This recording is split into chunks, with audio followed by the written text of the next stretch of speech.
8月の夜、町の道に赤い提灯が並んでいた。太鼓の音が熱い空気をゆっくり揺らしていた。焼きそばの匂いと子供たちの笑い声が神社の前まで流れてきた。私は人の波から離れ、石の階段を登った。階段の先には小さな稲荷神社がある。稲荷神社とは、商売や米などを守る神様を祀る神社のことだ。町の人はこの神社を山下様と呼んでいた。私の家は何代も前からこの場所の世話をしてきた。けれど、今夜の境内には誰もいなかった。祭りの中心は駅前の大きな神社に移っていたからだ。古い鳥居の赤い色は夜の中で黒く見えた。私は本殿の前に置かれた提灯を見た。祖父が使っていた白い提灯だった。毎年最初にこの提灯へ火を入れるのは私の役目だった。私はマッチをすり、細いろうそくに火をつけた。小さな光が白い紙の中で丸く広がった。その時、鈴の音がした。風はなかった。私は振り返った。鳥居の下に少年が立っていた。白いシャツに紺色のズボンを履いている。顔には白い狐の面をつけていた。祭りで売っている安い面ではなかった。細い赤い線で目と口が描かれていた。少年は静かに私を見ていた。祭りは下だよ。私が言うと、少年は首を少し傾けた。知っているよ、空。私は息を止めた。どうして私の名前を知っているの？少年は答えず、提灯を見上げた。今年も君が火をつけたんだね。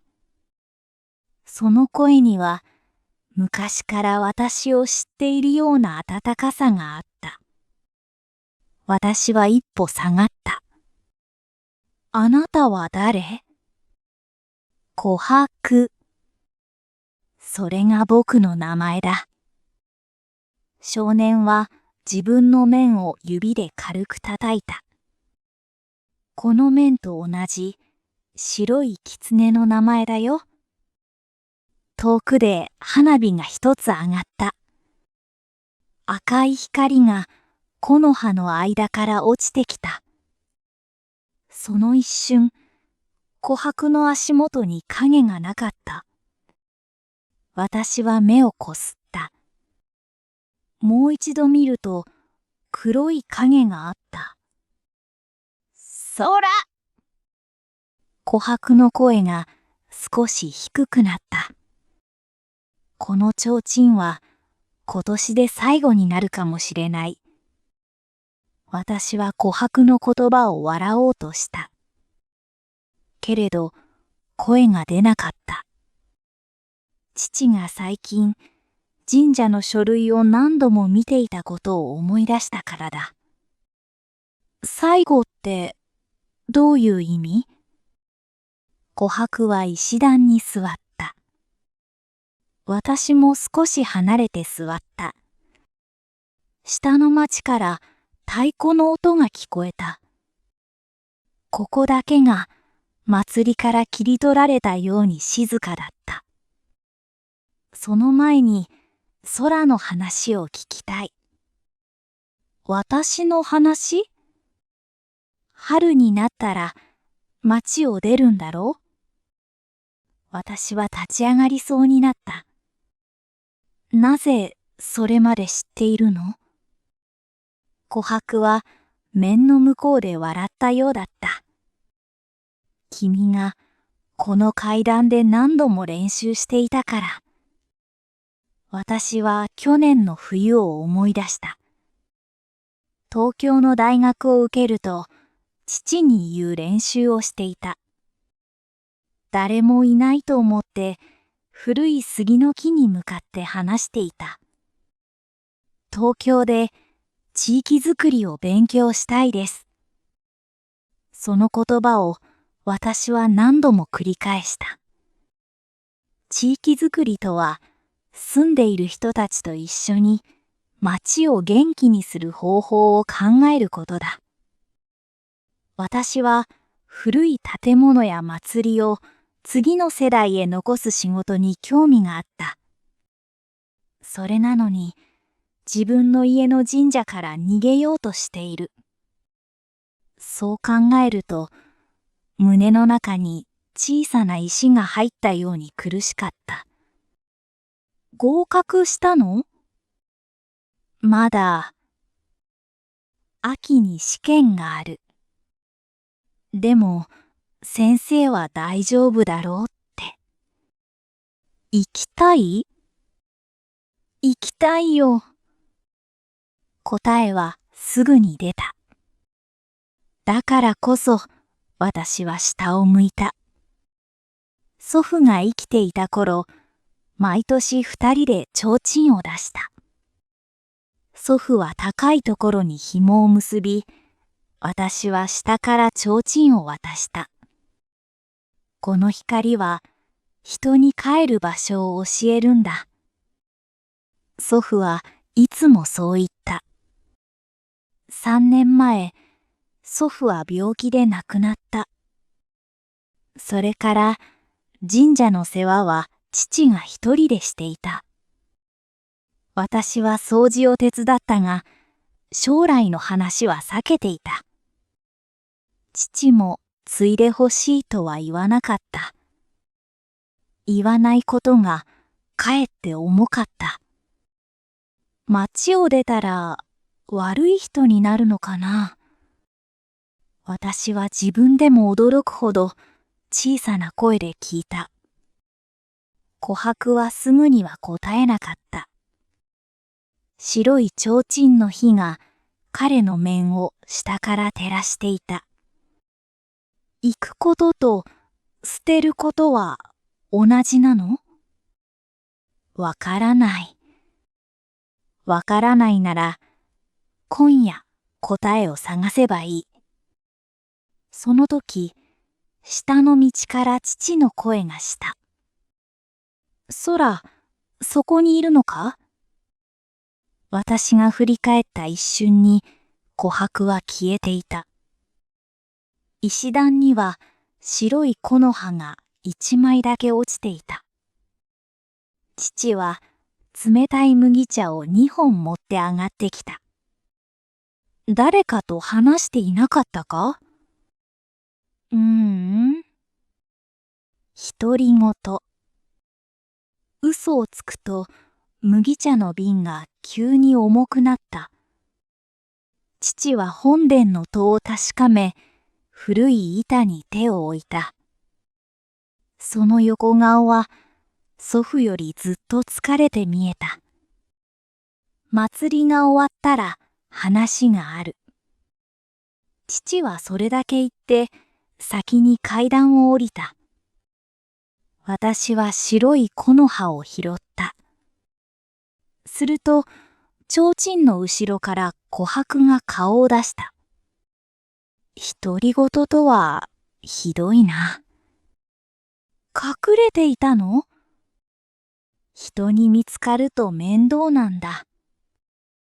私は木の葉を彼に見せた。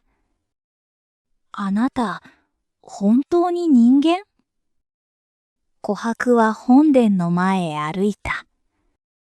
そして2回手を打った。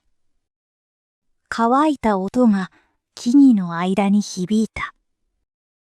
提灯の火が青く変わった。琥珀の後ろに白い狐の尾のような光が揺れた。僕はこの神社の使いだ。使いとは、神様の思いや願いを人へ伝える存在のことだ。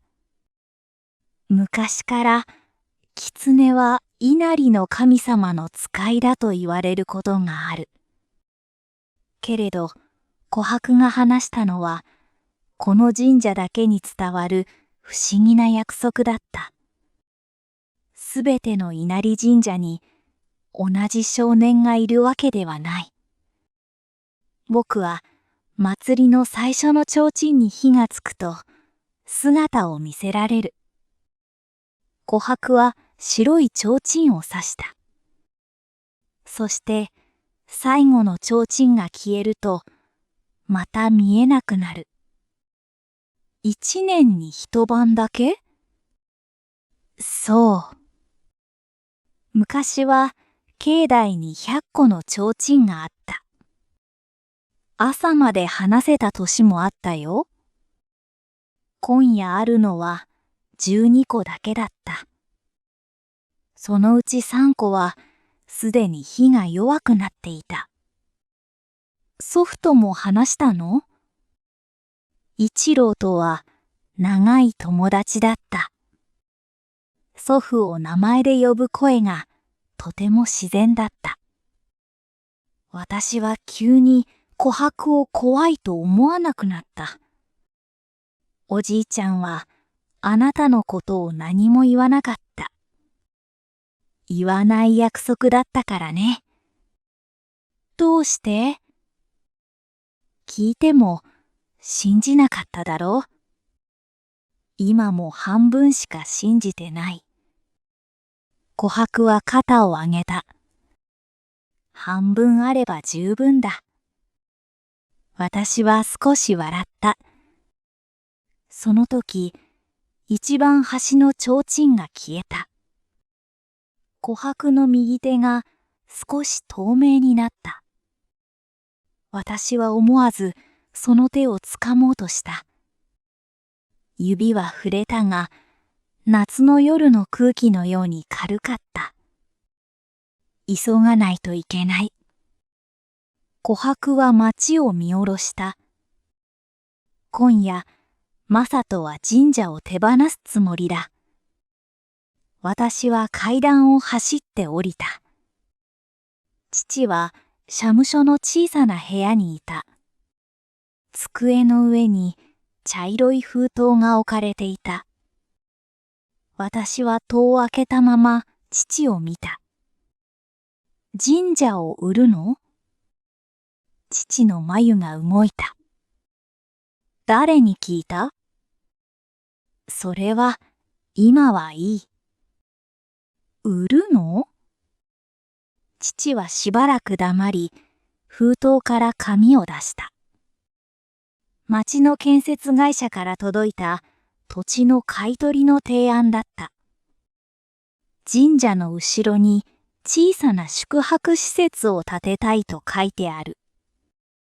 本殿は古く、屋根を直すだけでも大きなお金が必要だった。木を切る費用も毎年かかっていた。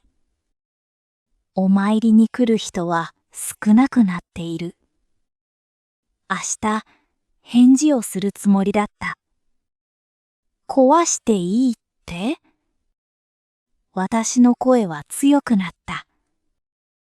父は紙を机に置いた。簡単に決めたと思うか？いつも静かな父の声が少し震えていた。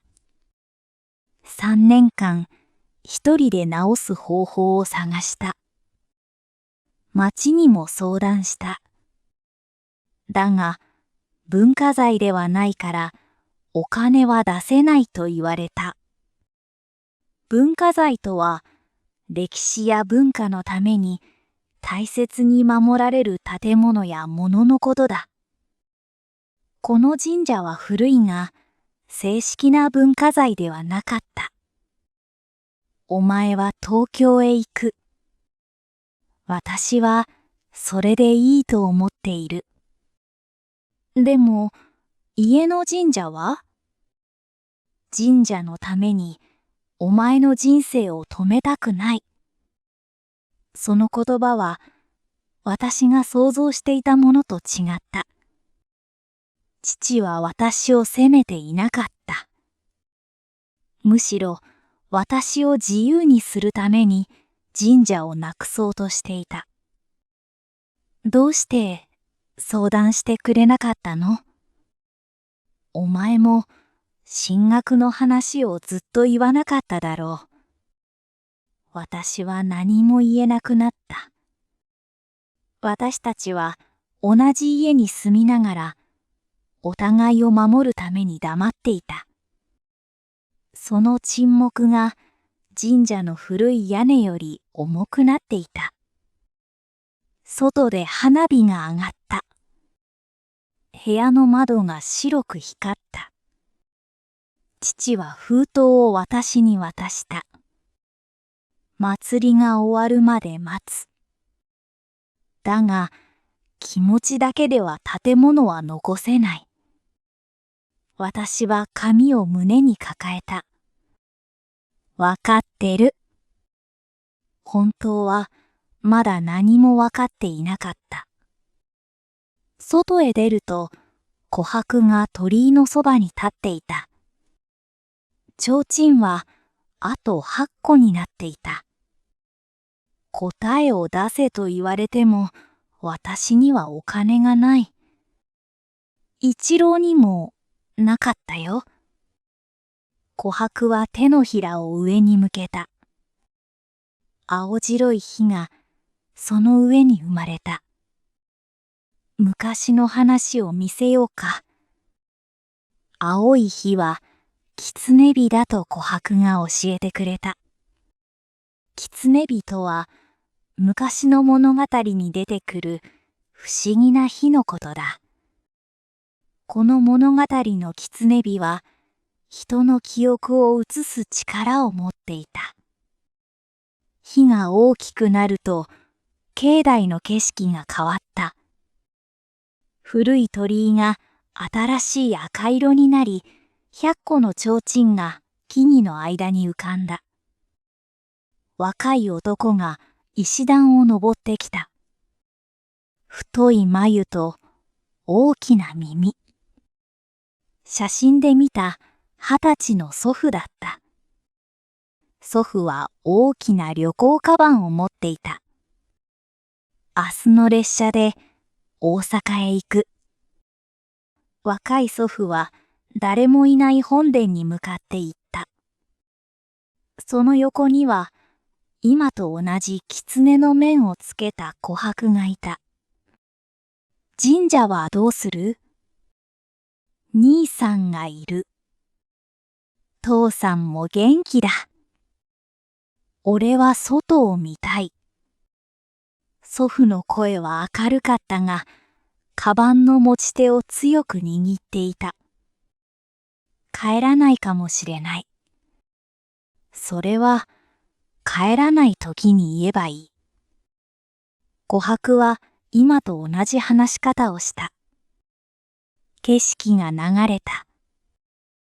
大阪の工場で働く祖父が見えた。汗を流しながら機械を動かし、夜には小さな部屋で勉強していた。町へ帰ったのは12年後だった。その間に祖父の兄は遠くへ引っ越し、父親は足を悪くしていた。祖父は工場で学んだ方法で神社の古い道具を直した。町の人を集め、祭りの仕事を小さく分けた。一人が全部をするのではなく、10人が少しずつ手伝う形に変えた。守ることはずっと同じ場所にいることではない。祖父は提灯に火を入れながら言った。外へ出たから、ここに必要なものが見えた。狐火の中で幼い私が走ってきた。祖父は私を抱き上げた。この子にもここに残れとは言わない。では、誰が次に守る？琥珀が聞いた。祖父は笑った。守りたいと思った人が守れる形で守ればいい。そして祖父は琥珀の面に触れた。次の人が自分で道を決めるまで顔を見せないでくれ。変な約束だ。顔を見たらこの子は君のために残ろうとするかもしれない。祖父は狐火の外にいる私を見たような気がした。誰かの寂しさではなく、自分の心で決めてほしいんだ。青い火が消えた。私は元の境内に立っていた。頬が濡れていた。私は手で涙を拭いた。おじいちゃんも町を出たんだ。空には立派な部分しか見せなかったからね。ずるいな。大人は時々ずるい。琥珀はそう言って父がいる社務所を見た。提灯はあと5個だった。私は境内を歩きながら建設会社の紙を読んだ。返事を伸ばせるのは今夜までだった。1年だけ待ってもらうことはできるかな。待って、何をする？琥珀の質問は厳しかった。私は大学で学びたいことを考えた。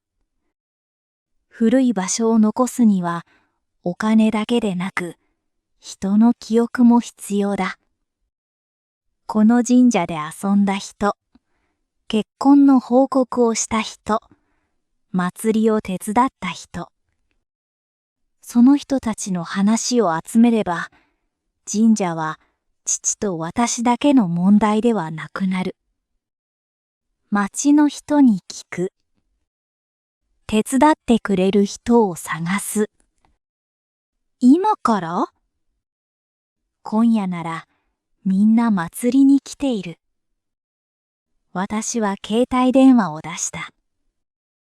高校の先生と町の友達にメッセージを送った。神社の掃除や記録作りを手伝ってほしいと書いた。次に駅前の祭りへ走ろうとした。けれど鳥居の前で足を止めた。琥珀はどうして面を取らないの？琥珀は祖父の白い提灯を見た。今見ただろう。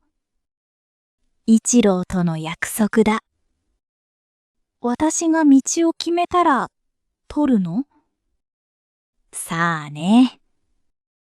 また答えない。僕の顔を見るために決めてほしくない。その言葉に私は祖父の優しさを感じた。琥珀も祖父も私をこの場所に縛りたくなかった。私は東京へ行きたい。新しい街を歩き、知らない人と話し、たくさん失敗したい。それでも、この神社がなくなるのは嫌だった。二つの気持ちは敵ではなかった。私が敵だと思い込んでいただけだった。行ってくる。どこへ？祭りの真ん中。逃げていた話をしに、琥珀は鳥居にもたれた。僕はここから出られない。わかってる。戻ってくるまで消えないで。それは、提灯に頼んでくれ。残った4個の火が同時に揺れた。私は石段を2段ずつ降りた。駅前広場では最後の踊りが始まっていた。私は人の間を走り、父を探した。父は祭りの係の人とテントを片付けていた。お父さん、話したい。父は私の顔を見て、持っていた箱を下ろした。私は東京へ行きたいと、もう一度はっきり伝えた。そして、神社も残したいと言った。父は困った顔をした。気持ちだけでは残せないと言っただろう。だから、計画を作る。私は携帯電話の画面を見せた。先生から返事が来ていた。高校の地域研究の活動として神社の歴史を調べられるかもしれない。友達3人も掃除なら手伝うと書いていた。土地の返事を1年だけ待ってもらって。その1年で続けられるか試したい。買い取りの話がなくなるかもしれないぞ。それでもいい。残せないと分かってからもう一度考える。でも何もしないまま壊す返事はしたくない。父は黙って画面を見た。そこへ町内会の佐藤さんが近づいてきた。町内会とは近くに住む人たちが地域の問題を一緒に考える集まりのことだ。佐藤さんは私たちの話を少し聞いていた。山下様を売るのか？父が事情を説明すると、佐藤さんは長く息を吐いた。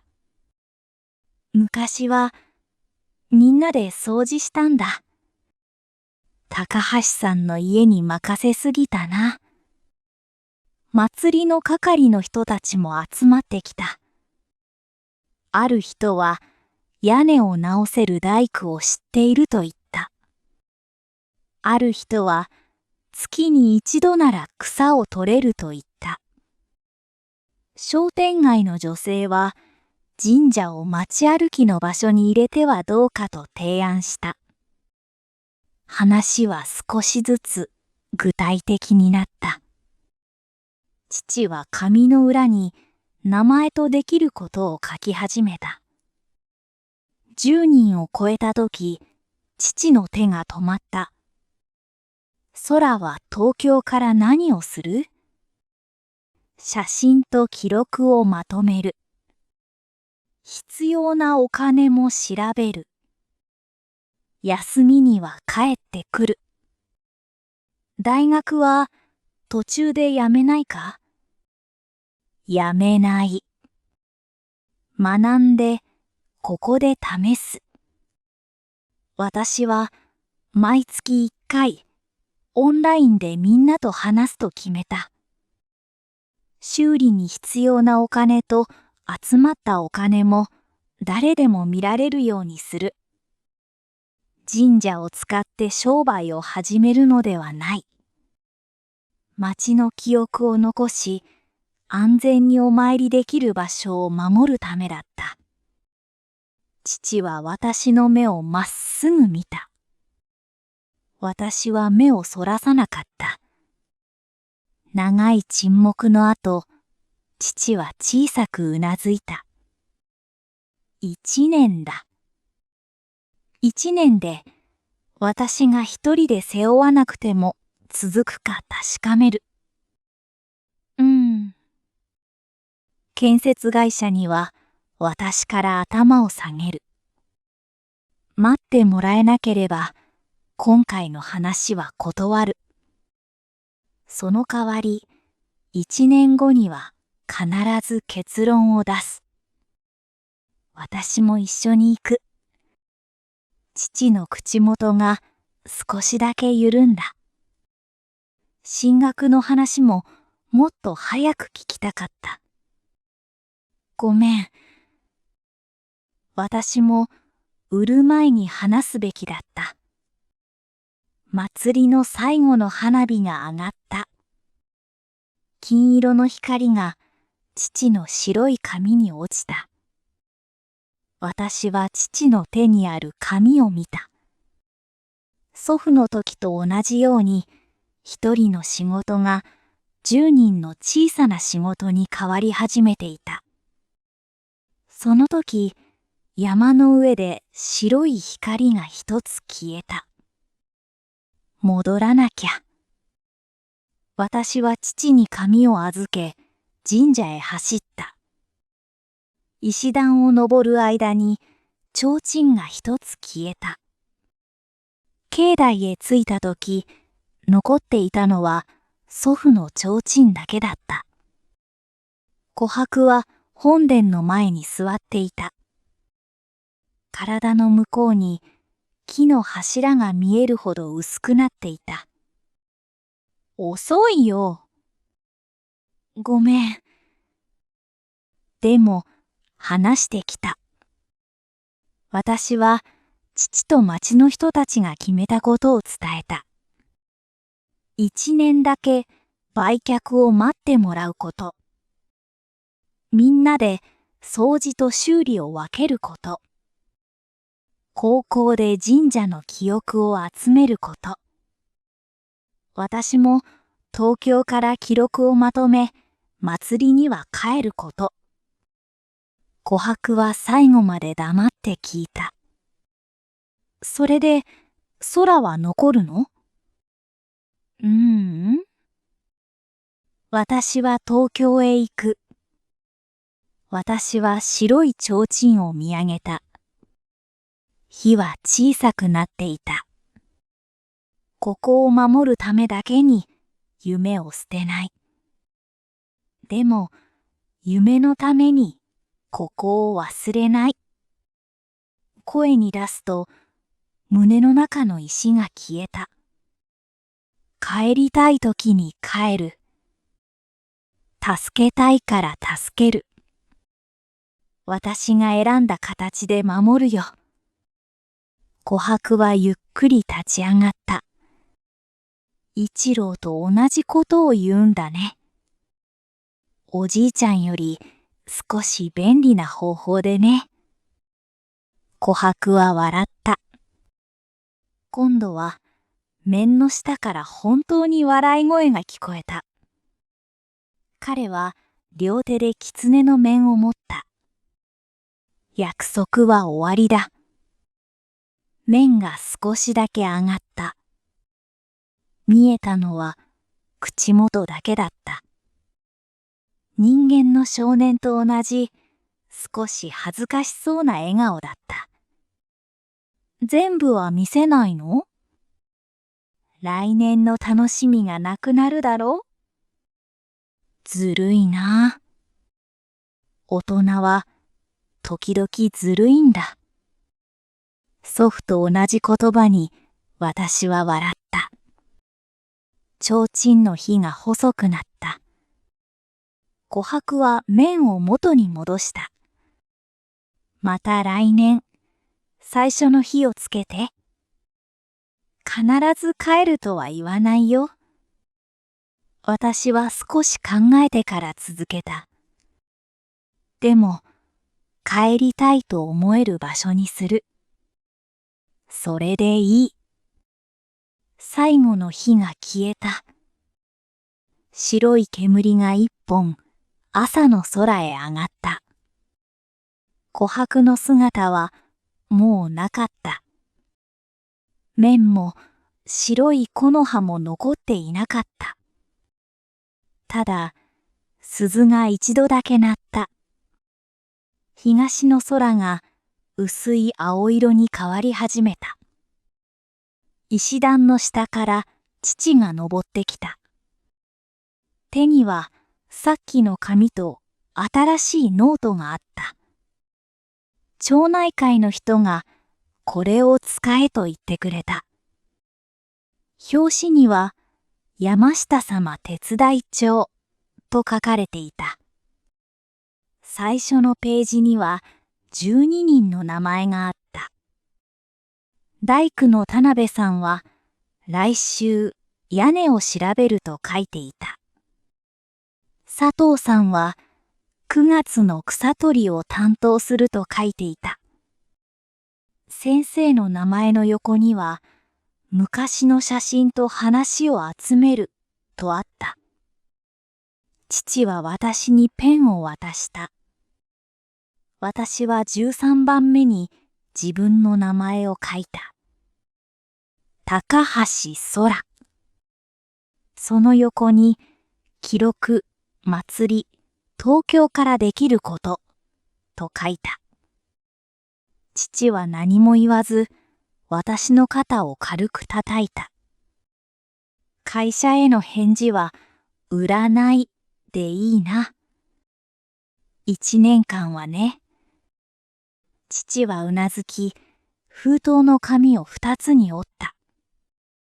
朝の光が古い本殿の屋根に触れた。屋根には直す場所がいくつもあった。問題は何も消えていなかった。けれど、もう父と私だけの問題ではなかった。春になれば、私はこの町を出る。知らない駅で降り、知らない道を歩く。それでも、帰る場所の光は、自分の手でつなぐことができる。夏祭りの音が消えた街で、朝の風が提灯を静かに揺らした。白い紙の中に火はなかった。それでも私は来年の光をはっきり見ることができた。